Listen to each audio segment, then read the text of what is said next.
meeting is getting recorded and we can begin after that. Okay. Are you going to tell us when it needs to start? Yeah. I'll put it on the chat. Okay. You can take it up from there. Yeah. Thank you. Okay. Thank you.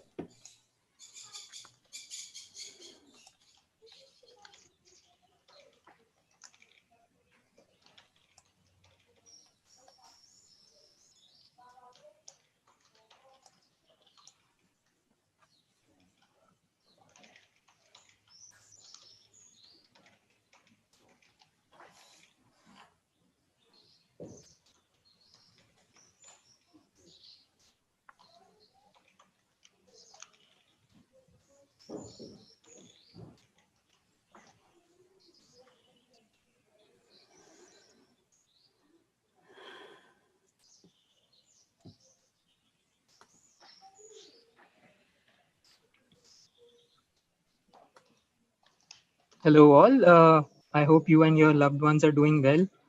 The session is going to start now. It is going to be recorded under the IGF Code of Conduct and the UN Rules of Regulation. The link is visible in the chat. I welcome all the panelists and the attendees. Hope we have a very fruitful session ahead. Isabella, you can take it ahead. Thank you. Welcome to the workshop, New Profiles of Marketing Aimed at Children in the Internet, organized by the Child and Consumerism Program of the Alana Institute. I am Isabella Enriquez, Executive Director of Alana Institute, and I will be the mediator of this session. I thank the IGF for having accepted our proposal, and I thank the presence of everyone who is watching us. I also thank the panelists for accepting the invitation and participating in this conversation. Jeffrey Chester, Dorothy Gordon, Danilo Doneda, and Jacqueline Stefferson. And I am especially grateful for those who are in a time zone not very suitable for a remote event. I am in Brazil, in South America, and it's 7 a.m. here, a good time for this conversation. The Alana Institute is a non-profit civil society organization that has been working with the mission of honor the children for over 20 years here in Brazil. Among its programs, there is the Child and Consumerism, created to increase awareness of the impacts and damage caused by children's commercial exploitation, especially through advertising and marketing aimed at children in every kind of media, including the digital environment. We know children represent 1/3 of internet users worldwide. This, however, does not mean that the digital environment is designed for them, nor that their rights and the best interests are at the center of debates about the future of the internet and technologies. Actually, children's experience in the digital world comes across a major and constant risk: digital commercial exploitation. Whether accessing the internet for leisure or educational purpose, children are non-stop target by mechanically inserted ads, veiled advertising techniques, advert games, and a broad range of marketing strategies that send them a clear message from consumerism. To have is more than to be. But children's commercial exploitation goes beyond translating into even more sophisticated and less easily perceivable techniques, as data-based business models rise to the center of the digital environment. They expose children to predatory personal data collection, which facilitates target advertising and seeks to keep children plugged to screens for as long as possible. Not only children's privacy is at risk, but also their safety and freedom. We need to defend children's right to health and to a full development, but also for their right to engage in playful, creative activities, to enjoy their culture, to engage with their families and communities, and to connect with nature. For all of this workshop is very important, as it is urgent that we talk about this subject. In this sense, the guiding questions for the panelists are: how to protect children from commercial exploitation in the digital environment? How to promote in the business sector more fair and responsible marketing practice? What are the legal and self-regulatory standards regarding marketing to kids in the digital environment? Is it possible to harmonize business data and children's rights by design? Each panelist will have 8 to 10 minutes to make their presentation. And at the end, we will have 15 minutes for everyone to answer questions from the public and make their final comments. And to start, I invite Jeffrey Chester to make his presentation. Jeffrey is the Executive Director of Center of Digital Democracy Civil Society in the USA. Please, Jeffrey. Hi, everybody. And I'm just now, of course, I'm looking for my PowerPoint here. Here we go. Here we go. Okay. Uh-oh. All right. Let's wait. I apologize. It worked before, and now, how do I go back here? Wait. Hold on. Anyway, I'm Jeff Chester, and thank you so much to Alana and my colleagues. I'm in Los Angeles, so it's 2 a.m. in the morning here. I was thinking the other day, and there are multiple pandemics. Obviously, there's the virus that is currently raging and threatening too many people's lives. But we also have an obesity pandemic in the world, and we have a youth obesity pandemic. And much of that, as I will discuss, is really driven by digital advertising. That obesity pandemic, which is, of course, linked to obesity, is linked to illness and vulnerability to the current virus, the COVID-19, and then we have a pandemic of digital advertising and marketing. I could show you current campaigns that the digital advertising marketing industry is operating in almost any country in the world that has internet, and this would be the same thing, whether it's India. On your screen left, and below that South Africa. On the right, that McDonald's is a campaign from Brazil, or the Doritos ad. In every country around the world, not just in food and beverage advertising, but for gaming and entertainment and so many other product categories. Digital advertisers and marketers are using the latest techniques to track and target and really engage and shape the development and behavior of young people at the conscious and unconscious level, and they're winning awards. They've won awards for years. They've been really the leading companies targeting young people are really the leading digital advertisers in the world. Here's a campaign that was incredibly successful for KFC in China. And what's emblematic about it is that today young people are the subjects of a virtual experiment.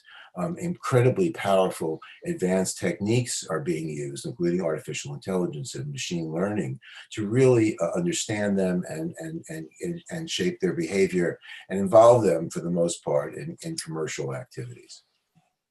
Now, you're all familiar with this, and this is even just a partial list.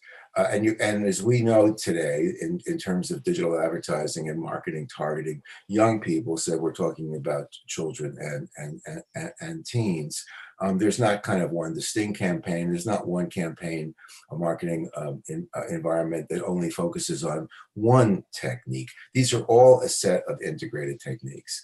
And since around 2012, certainly in countries in the North, and throughout Asia for that matter, these are kind of what's being deployed.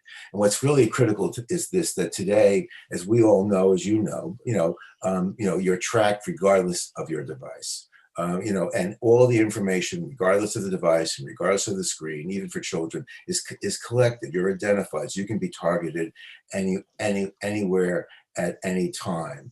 And in order to kind of avoid ad blocking, in order to to take advantage of popular culture, and certainly the emergence of a new popular culture in terms of people who engage in video games and music and the arts, influencer marketing, targeting children as young as 2, and certainly their parents, is now a very important part of all of these technologies.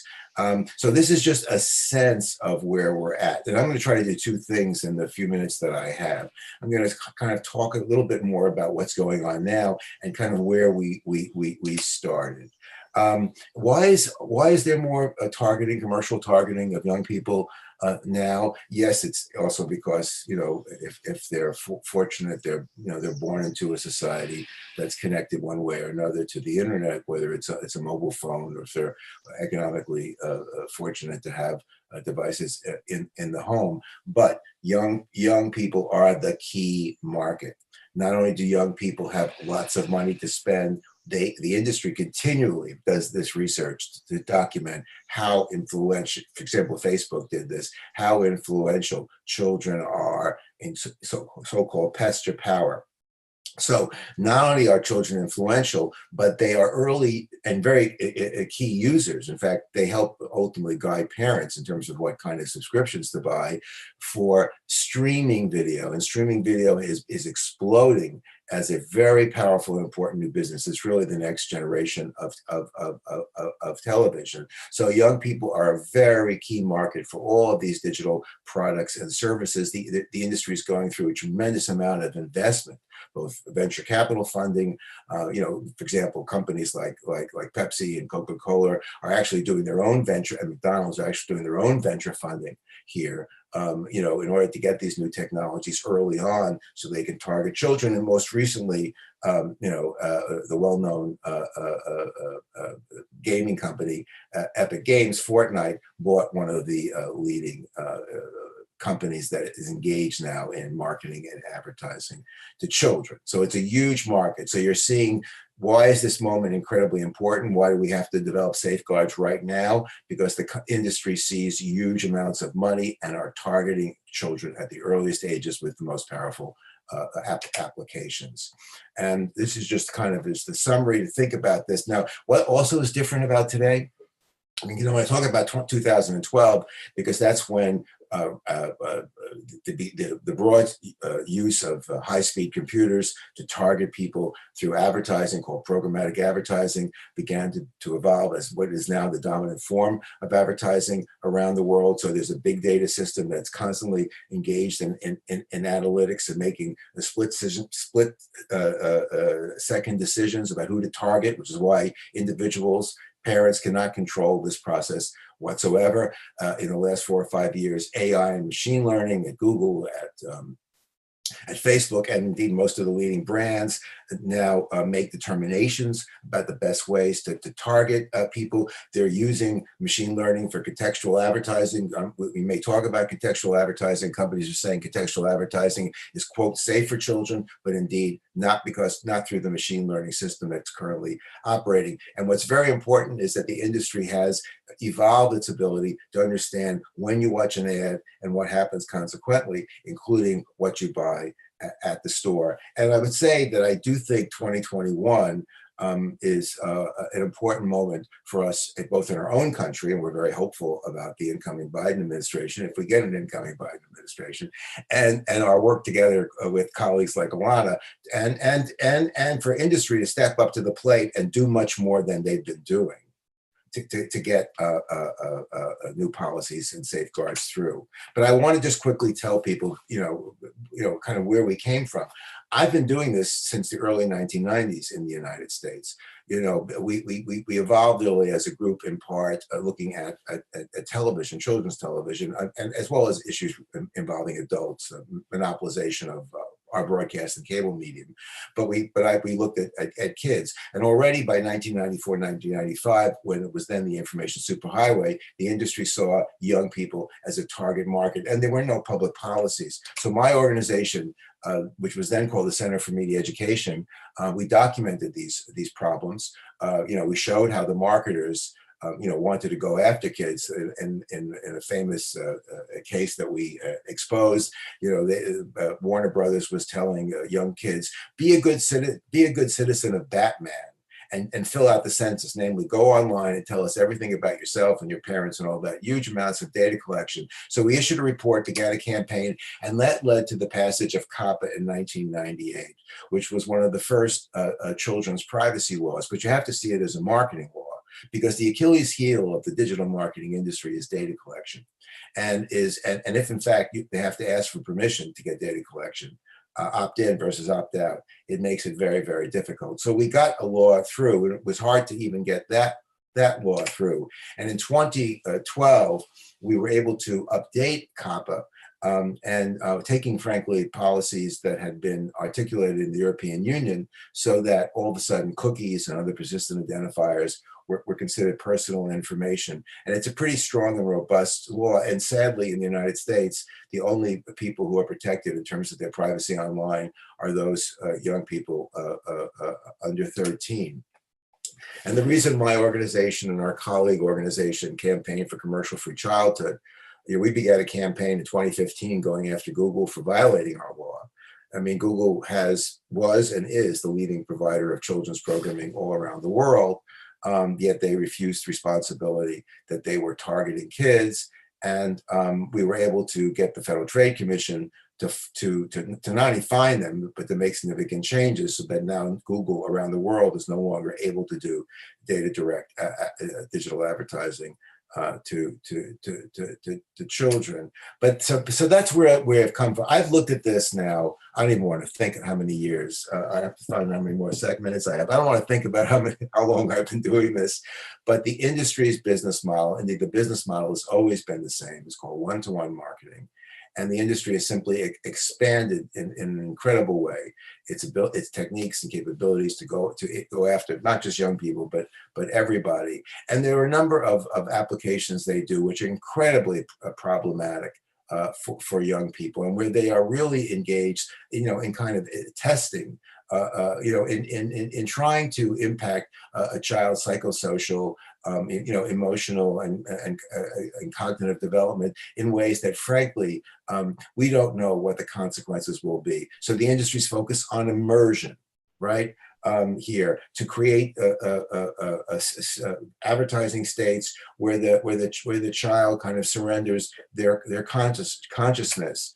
A huge area that the industry is investing heavily in, including for advertising, is esports and video gaming, which has expanded during the pandemic. And they have created a data collection and digital advertising business model, and in fact, fueled by junk food in many ways, which is extremely problematic for young people, children and teens. They have now really on the forefront of creating personalized advertising. This is a Google product you're probably all familiar with, but every company has various ways of taking all the information they have about you to change the ad, to hone it to your kind of personality, your vulnerabilities, your interests, and to allow that ad to be changed based on your interactions and based on your device use. Here's an example from our pals at Facebook. Instagram, which, although they claim they don't allow children on there, they know they have a lot of children on there, and they're engaged in selling, fast food and other products, which we find are very problematic. One of the major applications and modalities that really shape digital advertising, and I think really sends a message. Not only do we want all your data, because the industry has basically been opposed to data protection laws. Not only do we want all your data, but we want to be able to use that data and the latest applications to test these ads to make sure that they resonate deeply in your unconscious. Neuromarketing still is a very robust and growing area. Some people call it emotional analytics now, but these applications are designed to really ensure that young people, and indeed all of us, respond to the advertising and marketing messages in profoundly subconscious, emotional ways. So the industry knows what they're doing. Jeff, and then this is I'm sorry. Yes, your time is up. That's so fine with you me. Can finish. And this is from Sorry. Google. Take care. Thank you so much. Oh, sorry. If you want to just to finish your. Anyway, the industry is continually pushing all of these techniques. Young people are the target, 18 and under. As I say, we have an obesity crisis of which, frankly, the food and beverage companies, I wait to hear from my colleague, are totally responsible for in terms of the expansion of unhealthy behaviors based on the documentation the industry provides in its own case studies about food and beverage advertising, just for one example. So we think this is an important public policy area, and we're very glad that advocates and scholars are working together to make advances, and we think 2021 will see significant progress. Thank you all. Thank you very much, Jeffrey. Your work is an inspiration to us all. And so now I pass the word to dear Dorothy Gordon. She is the chair of UNESCO Information for All program and lives in Ghana. So you can start, please. Thank you, Isabella. Good morning, good afternoon, good evening, everyone. It's really a pleasure for me to join this distinguished panel. on a topic that is extremely important to the work of UNESCO's Information for All program, IFAP, which I chair. IFAP's mandate is to support member states to build inclusive and equitable knowledge societies. IFAP provides a platform for all the stakeholders in the knowledge society to participate in international discussions on policy and guidelines for action in the area of access to information and knowledge. New profiles of marketing aimed at children relates to the IFAP priorities in the area of information literacy, information ethics, information for development, multilingualism online, and access to information, as we are looking to protect the 3 Ps of children's rights: protection, provision, and participation. The global community, and I was very happy, Jeff, that you talked about that, we really need to join forces to address the commercial exploitation of children in a far more collaborative and systematic way. We know that by definition, this requires multi-stakeholder engagement of the type that is illustrated by the Internet Governance Forum and comes out of the WSIS process. And so that means that children themselves, their parents, the companies, the not-for-profit sector, government, all citizens need to be involved. Whatever influences our children influences the nature of our future society. And at this moment, it is simply too difficult for most people to track, monitor, and understand what is actually going on. So I'm going to look at this issue on under a few headings. First, the scope, then the levels of awareness, the transparency, accountability, and then the need for collaborative action. And I'll be focusing on the Global South. We know that more and more children are going online and they're spending more time there. But there's often an impression that this does not affect children living in households where there wouldn't be devices, or that they have not got the money to buy bandwidth, or that this particular household doesn't understand the key international languages. Unfortunately, it's not true. So while we see in the so-called global north some level of progress on legislation and standard setting, more and more children in the global south are coming online, often on devices that they rent or they borrow or they steal, perhaps, who knows. And they use bandwidth, which they pay for in very small bits. So while somebody may be marketed on a platform assuming that they have 5G, they would be marketed at assuming that they're on 2 or 3G. So their level of connectivity does not allow them to have meaningful connectivity in the sense that they could perhaps study something on it. But marketers are smart enough to produce ads that are light in terms of bandwidth consumption. And while our work in terms of raising awareness doesn't pay enough attention to the different languages we need to do that awareness raising in, marketers are way ahead of us in terms of adjusting their business models to suit this demographic. These children play games, they watch cartoons, and they do get lured into content which is totally unsuitable for anyone of their age. I've seen children in very rural areas going out of the village to find the only place that their phone can get connectivity, and they will all congregate there. And then in terms of gaming, they play in a relay where each of them puts a little bit of money, they get 5 minutes on the game, and then the next person comes and continues for them. But in less resourced communities, parents often don't know anything about the lives, their children's online lives. They personally don't use the internet. They may not read or even understand the language that is being used online. And they have no idea of the risks that their children are running. As an African, this is of deep concern to me because we have a very young population. And in fact, UNICEF assumes that, well, it tells us that the projection is by 2026, our continent is going to have the majority of children under the age of 18. So this kind of issue must be central to our concerns.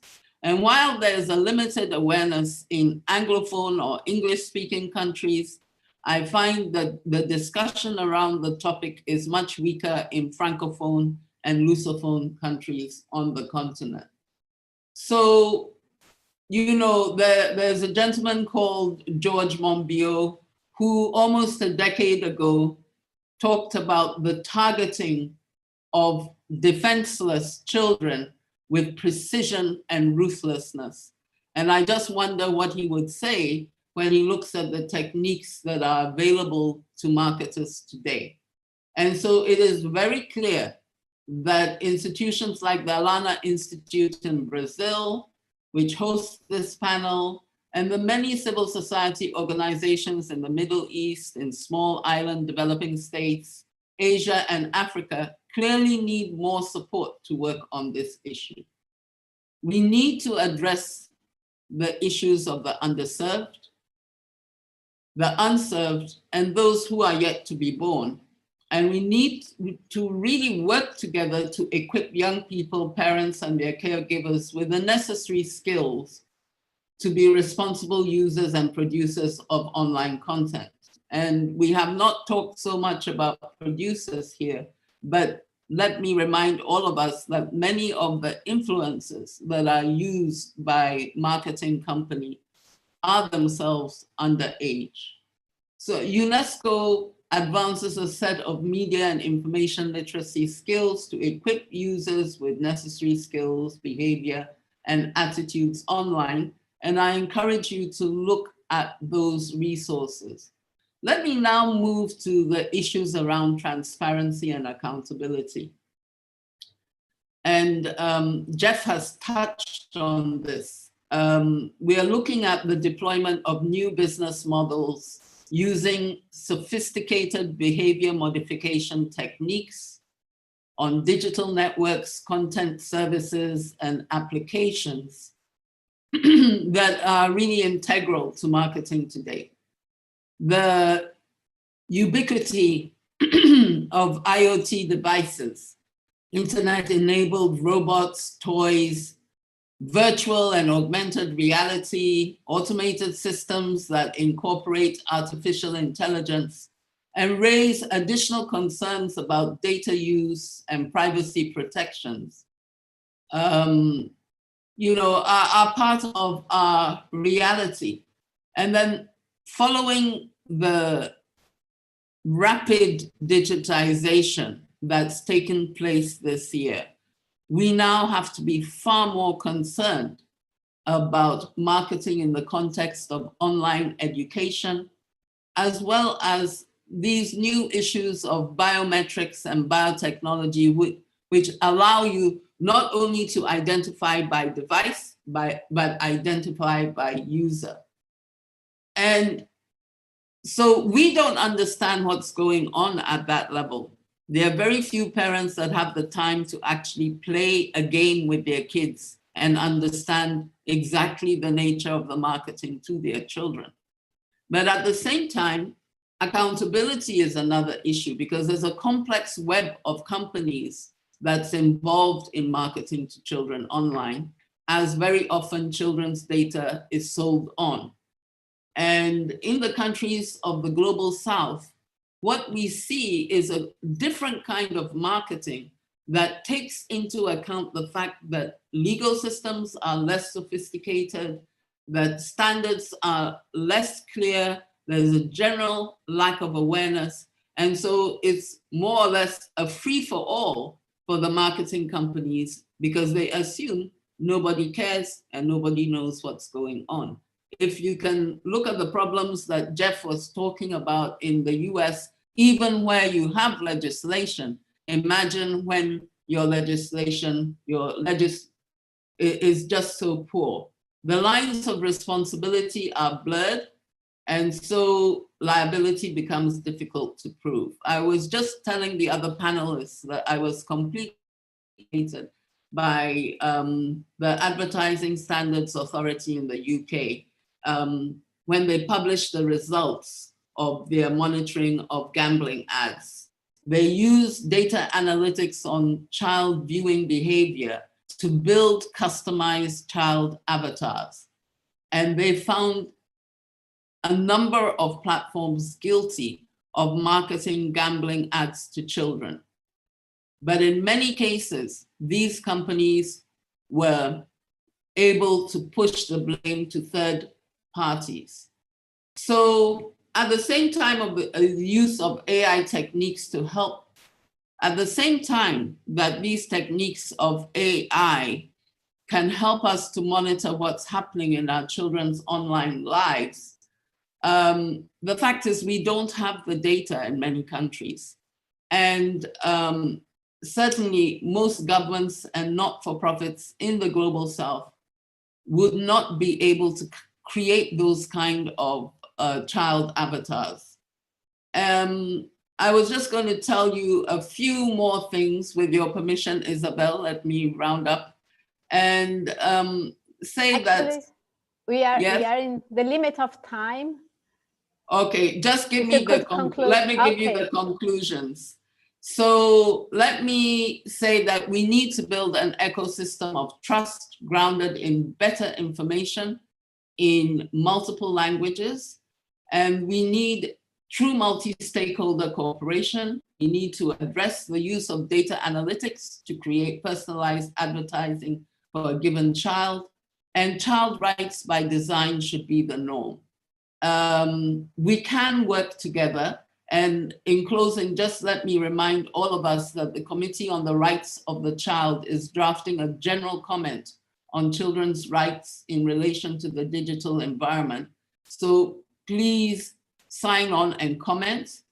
And in everything, we must be aware of the new challenges of building a diverse and balanced ecosystem that is in the best interest of every child, including the children in the global south. Thank you very much. My apologies, Isabel.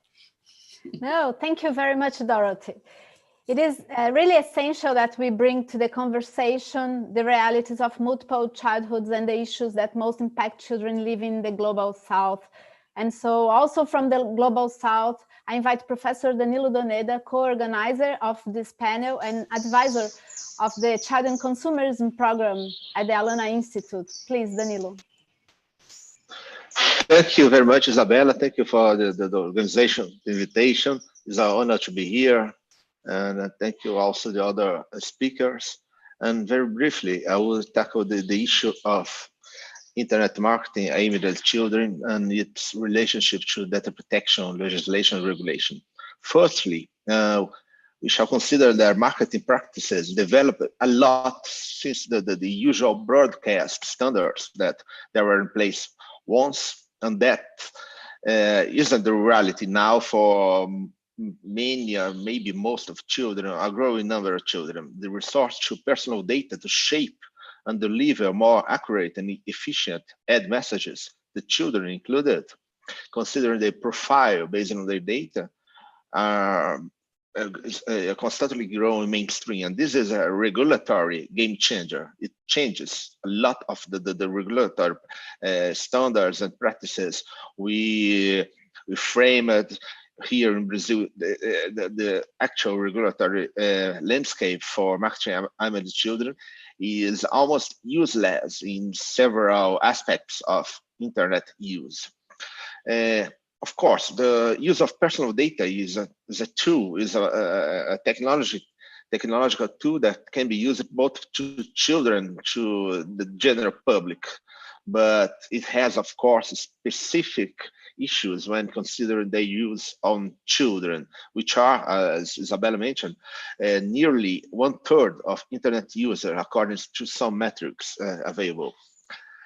Well, several countries have issued regulation on marketing aimed at children. The instruments are not fully effective, if any, to tackle the issue of marketing aimed at children in internet in its actual shape.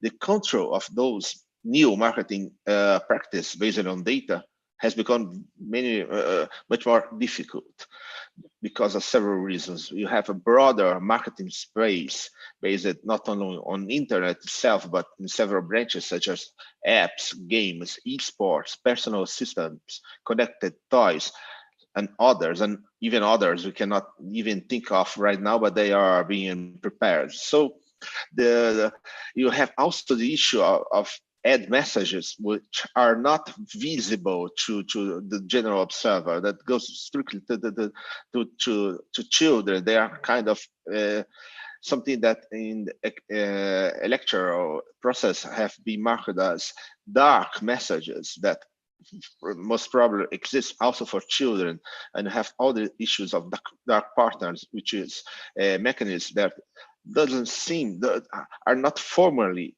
aimed at children, but they are designed to be appealable, to create certain appeal to children's use, and they can end up gathering lots of children data. How can we tackle it? How can we deal with this new landscape? We have several proposals. Some are already in place. Some of they are based on age verification schemes, which can be a bit tricky because of their efficacy, which is not completely assured, but also because they can have the age verification issue schemes. Even if viable in several situations, they can have unintended consequences based on the way they are implemented. For instance, they can even put some risks on the very open nature of internet if they really strict a barrier to the access of information that can even affect people outside the children, people which are not children at all, if they are not well prepared, not well implemented. And regarding children, even such schemes can even create barriers to children to access data, to access information, to exercise their freedom of speech, freedom of information rights. And considering even what Dorothy has just said, depending on their implementation, they can even make wider the digital barrier, the digital divide, if those barriers vary depending on social standards, social conditions, or instruments that can more easily be implemented in rich countries than in developing ones, and so on. So there's a very difficult aspect to do it. So how can we end up on this scenery? It's more, of course, than the ad problem and then the data protection problem. The ad problem is definitely linked to the data protection problem, to data protection issues, and considering the inner nature of exploitation of data in internet in general, in several aspects, we can link this to the issue that Isabella and Enriquez just mentioned in their introduction as more general, as aspects of a more general issue, which is a commercial exploitation of children with several current and future risks. For instance, the abuse of children's lack of expertise and experience, and the induction of standardized behavior and commercial indiction. There are problems, potential problems regarding algorithm discrimination aimed at children. We have risks on developing their own personality and normalization, customization in several aspects, including the educational process, which is all the more important right now when maybe billion children are experimenting online educational tools are the main or regular means to access the education process. In this sense, data protection classic tools can be shall be reviewed. As I mentioned before, age verification as the main regulatory tool, as we have in the United States COPPA legislation, shall be reviewed because of mostly of its bipolar nature. So because you have all or nothing, if you have the parents' consent, you have in certain ways an all exonerating instrument that gives access to all children's data.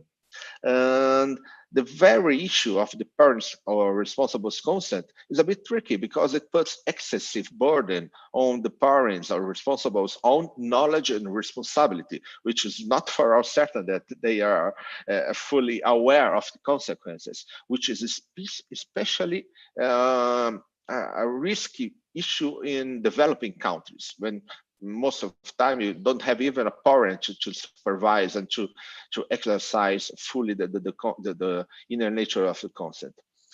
And going to the end, some drafts of proposals that and tools that can be used to tackle the problems are, firstly, I would mention to go beyond the consent as the main tool to regulate the use of children data. Several data protection tools, which are already present in data protection legislation, can be framed, they may be framed to meet children's needs. Consent, for instance, isn't even the most used legal basis for processing personal data, even for adults. Why it would be for children? That's a problem that puts consent on the very center of the discussion of some discussions on the treatment of children's data, when even adults' data are slowly giving up consent as its main focus. So it can be seen also as a contradiction of the discussion on the use of single data. I believe that even as Dorothy has mentioned at the end of her speech, and Jeff Chester mentioned it in several points of his, risk impact assessments, especially aimed and considering risks to children's and the use of children data may be implemented, and the issue of commercial exploitation may be included. Maybe one of these standards to be considered. The development of codes of conduct and of instruments of privacy by default, and designed codes such as the ICO recent contribution to the discussion. And would end up just by mentioning that as I'm in Brazil, Instituto Alana is in Brazil, I view, and I believe we also view the Brazilian scenario as a very important and I hope fruitful lab, as Brazil has a very important tradition of both protection of children's rights, consumerism, and consumer protection, and is right now implementing its new data protection law, LGPD, which is a law which entered into force 2 months ago, and has some provisions on protection of children's data that may be implemented, and I hope according to the most modern standards. Thank you. Thank you very much, Danilo. In fact, the protection of children's personal data needs to gain more space and importance in the discussions on privacy, so that together we can make the reflection so urgent for the guarantee of their rights and for the regulations to be more attentive to guarantee their best interests. And to make the last presentation of this session, I invite Jackie Stephenson Mars, Global Responsible Marketing Director. Please, Jack. Thank you so much, and thank you very much for inviting me to this panel, and it's a real pleasure to be sitting beside some real experts in this field. As Isabella has said, I lead responsible marketing for Mars globally, and as the responsible marketing officer. And this is a very important subject for Mars. Mars shows great importance in marketing its brands responsibly, and we do that because we think that's the right thing to do. We are a different company to most. We're privately owned, and the family and the board take responsibility for making sure that all our marketing is done responsibly and we follow a strict marketing code.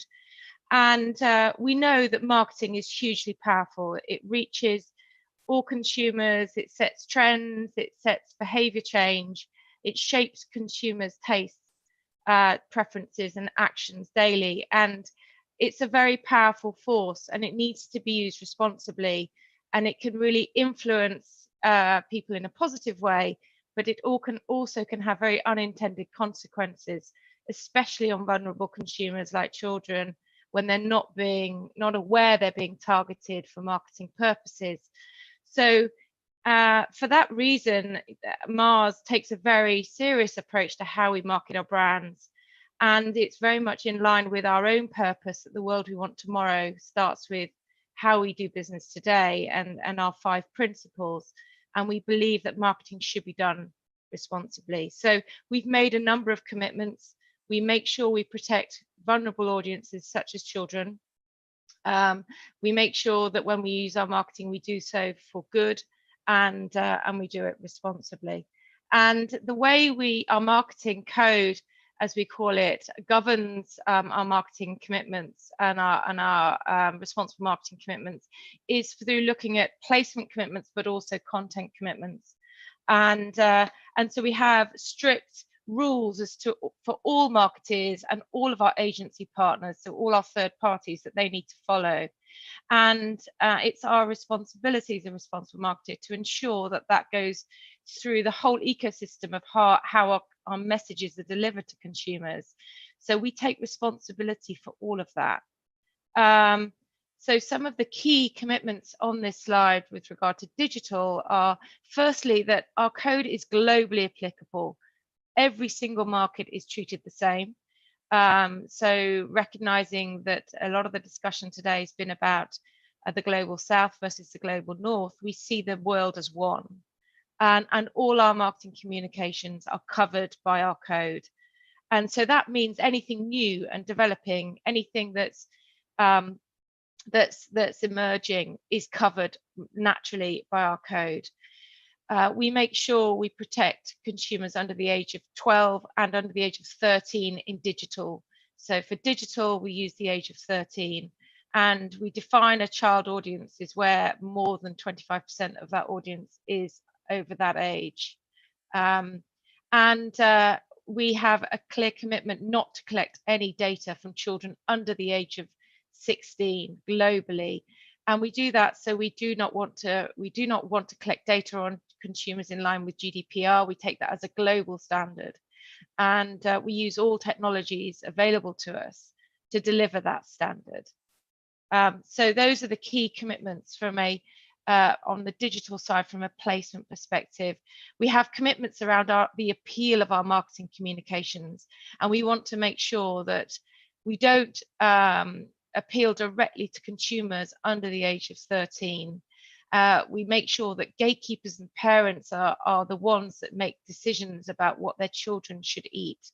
And we make sure that the techniques we use do not drive child appeal. And we've got our own research to underpin that approach to make sure all of our communications are targeted at adults and more universal audiences. And of course, we take responsibility to govern our characters if we use them in the strictest way, so they don't appeal to children.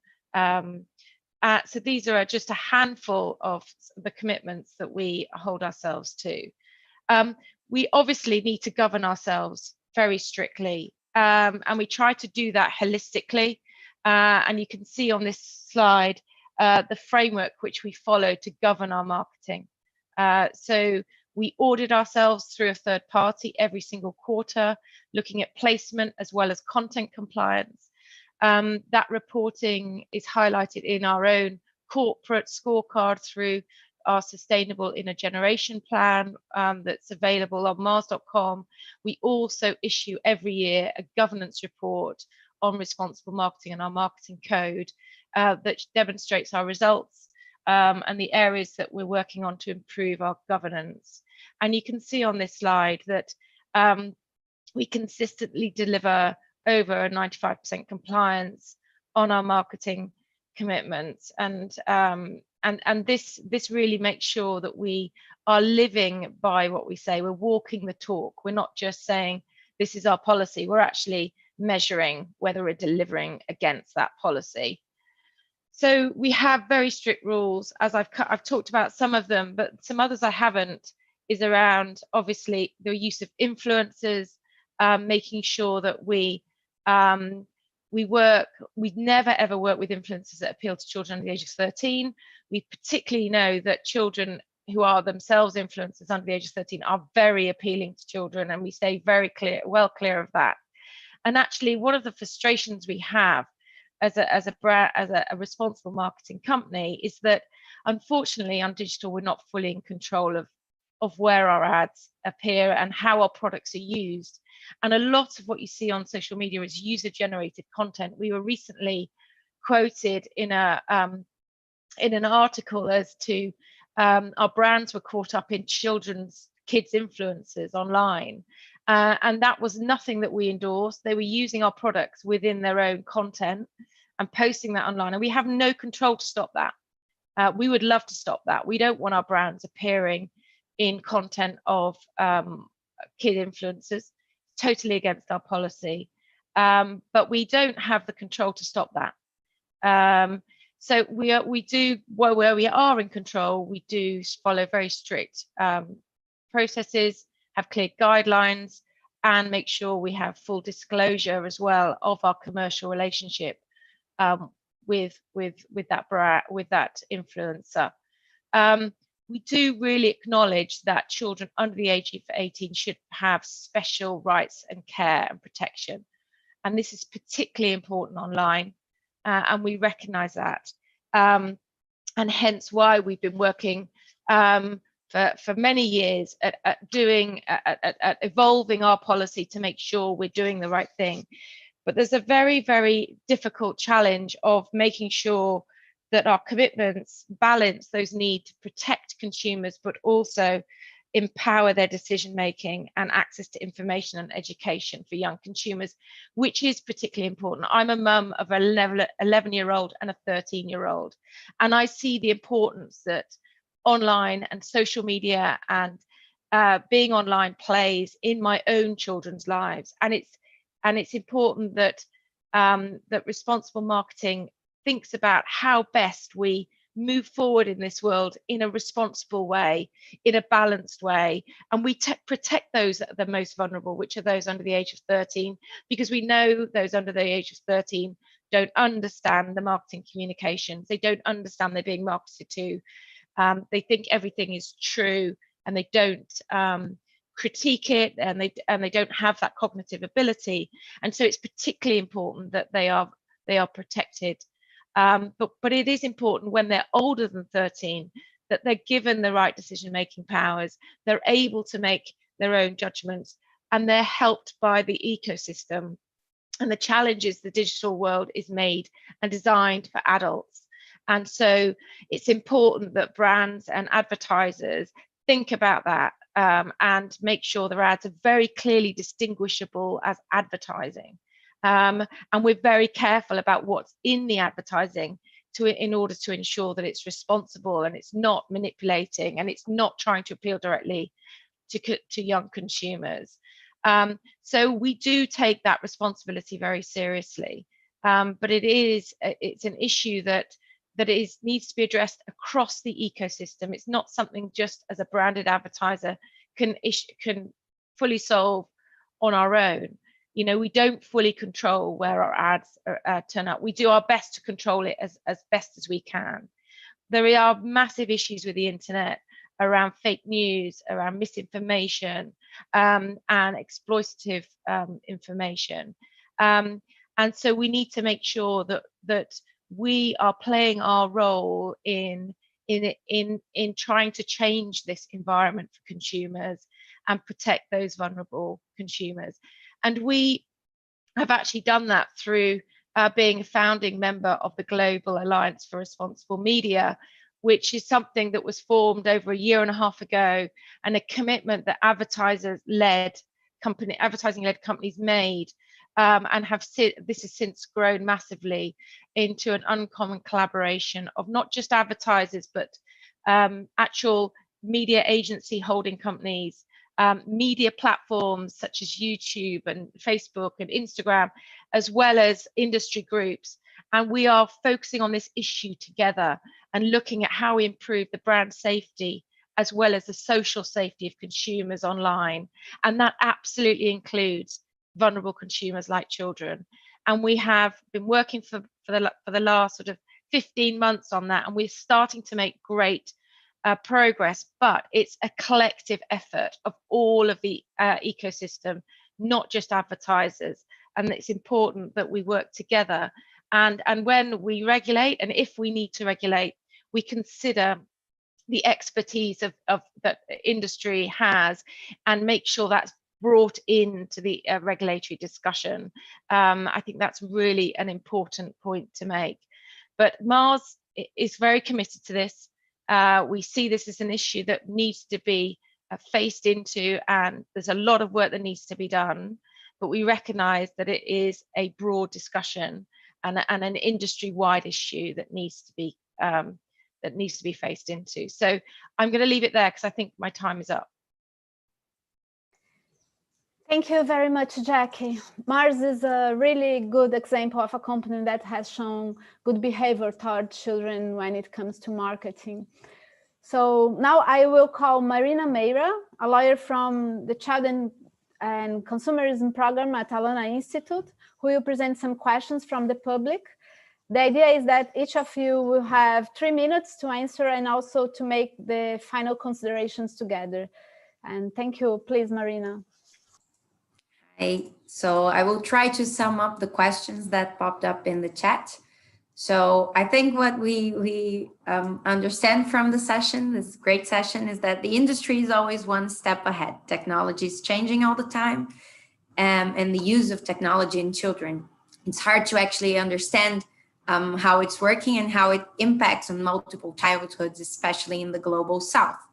So how can we assess these sophisticated practices of data analysis, and how can we avoid such infringement on children's rights? So what should be the priority of the response? Should we act to restrict data collection of children or regulate the use of data that is already collected? And is the development of good practices of regulation in the global North actually helpful to the global South so that it can spread globally? Or does it even widen inequalities by encouraging platforms to focus their exploitative and experimental innovations in the global South? It's a lot of questions, but I think it talks about the ways. How can we approach this big issue? Thank you, Marina. So let's do the same sequence. So Jeff, you can start, please. Yeah. First I want to say thanks to all the panelists, and again to Alana and Daniello. I just want to respond to you because you're absolutely right. When we did COPPA, right, and the United States was opposed to any kind of data protection policy at all, the most we could get was this consent system, right? And it worked for the longest time because companies didn't want to ask for permission. But legislation that we, our colleagues at the Campaign for Commercial-Free Childhood and others have helped write, sponsored by very powerful US politicians, will be introduced again in the new Congress, that not only will expand, that goes beyond consent, that in fact will begin to regulate the specific practices, and will not even permit consent in terms of these practices and for children under 16. So we are very aware of that, and you're absolutely right. We do need to work together in terms of civil society organizations. A lot of the information information's there, and I'm privileged. I'm living in the United States. We have some resources, not that much, but we have resources. What the industry is doing is not a secret. They publish it and publicize it in so many places. And when you gather and collect it, which is what we've done, over the years, it provides a stunning documentation of the problem. And they're never going to get there in terms of self-regulation. you know, because they don't want to, you know, because of the financial imperatives, but we need to push them. So anyway, I think we have to push for global rules, create stronger alliances. I'm very excited about the relationship that groups in the United States are having. We've had a very effective alliance with our European colleagues and EU and UK colleagues for decades, which is why we've been able to push some advances on both sides of the Atlantic. But we're looking forward to expand it and work with so many more people so we can work together, share resources and advocacy, and bring about the changes that we must see. Thank you. Thank you, Jeff. Dorothy, it's your turn, please.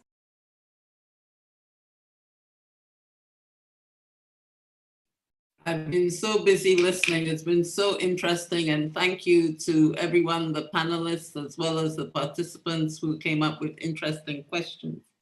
I was really happy to listen to Jackie and to hear about GARM.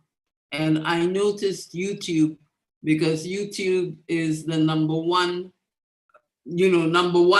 in terms of what children are watching.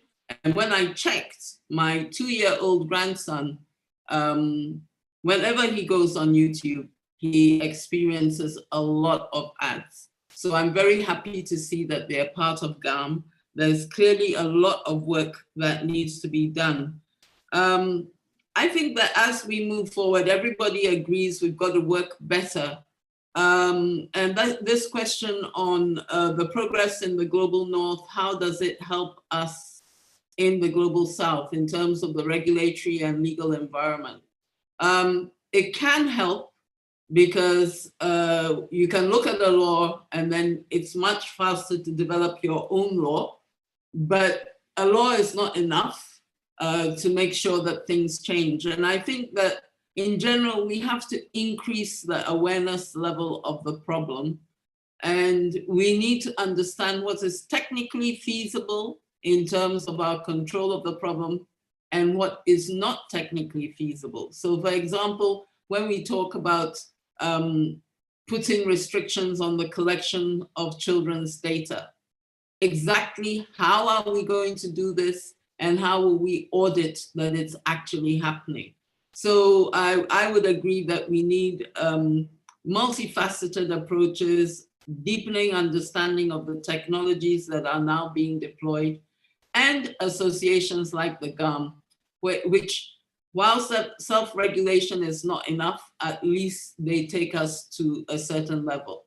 So I think other people need to speak, so I'll leave it there. But very exciting panel. Thank you. Thank you, Dorothy. Please, Danilo. Thank you, Isabella. Thank you for the wonderful panel. I'll be very briefly. Firstly, regarding Jeff's comment, it's not only COPA. We in Brazil, with the new data protection regulation, as well as in GDPR, there is also an age-based main focus on regulating the use of children data. The thing is that I don't know if those options, the option of using this age-based tool for parental consent will be something that may create an incentive, or the contrary, to other tools to being developed. I believe it's maybe our role to promote another tools which are more fitted, are more efficient on regulating the use of children's data. And also regarding this, a very interesting question was made about the efficiency of regulatory tools which could be developed and applied, implemented in the global north, and its effect on the world and global south. It is, of course, another issue where it's not something which is specific for children's rights or children's data, but of course, if some implementation of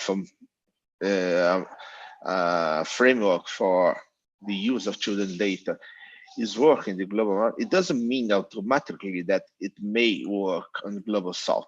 Children here in Brazil use the internet in a different way. Dorothy mentioned some specificities. We in Brazil use a lot free access to internet through mobile internet. For some operators have zero rating schemes through some applications such as WhatsApp and others, and that make the only internet there is for tens of millions of people, and most probably tens of millions of children lost. And this may be taken into account to have some kind of specific characteristics on the shared use of internet, of limitations of the use of the whole internet. Many people even wonder if you can call internet something which is composed of only a few applications, which is something that the most of children may sees as internet in Brazil.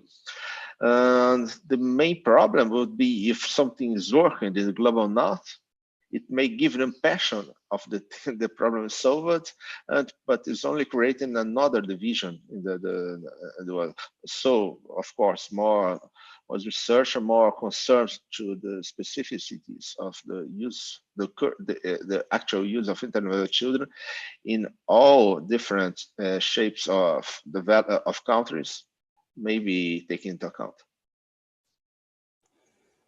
Thank you, Danilo. Now it's Jack, it's you, please. Well, I'm conscious we're out of time, but I want to echo what a lot of the panelists have said. And, you know, it requires a coordinated effort. It requires global standards. It requires, you know, consent is challenging. It's challenging for parents. It's challenging for adults. It's even more challenging for children. And so it requires education. It requires people to understand you know, what they're giving up when they give up their data, and the fact they're giving up their data, and for people to make more informed decisions. But it requires all actors in the ecosystem to actually recognize there needs to be special more protection put in place for children, and there is not enough protection. The internet is designed for adults, not for kids, and that needs to change. And children need to be able to access information on the internet without being bombarded with advertising. And it's important that this conversation happens at the right forums with the right stakeholders, and so we can make change and make action on this, because it's a very important issue which can't be fixed by just one or two members or actors in society changing their behaviors, unfortunately. Thank you, Jack. Thank you very much to all of you panelists. Your speeches were really great, and as we could see, they converged on the same conclusion. It's necessary that the market stops exploiting commercially all children of all nationalities in all countries globally. For this, I believe it is essential that no type of advertising or marketing strategy are directed at children, that they are not exposed to a massive collection of personal data used as a search of profit. It is essential that the digital experience of children is a way for the realization of their best interests and the maximum enjoyment of their human rights. And to finish, I would also like to take this opportunity to invite you to watch the film that Alana Institute has just released about the importance of children having contact with nature. As Richard Louv says in the film, the more technology in their lives, the more nature children need. So watch The Beginning of Life 2 outside. Thank you very much and stay safe. Thank you.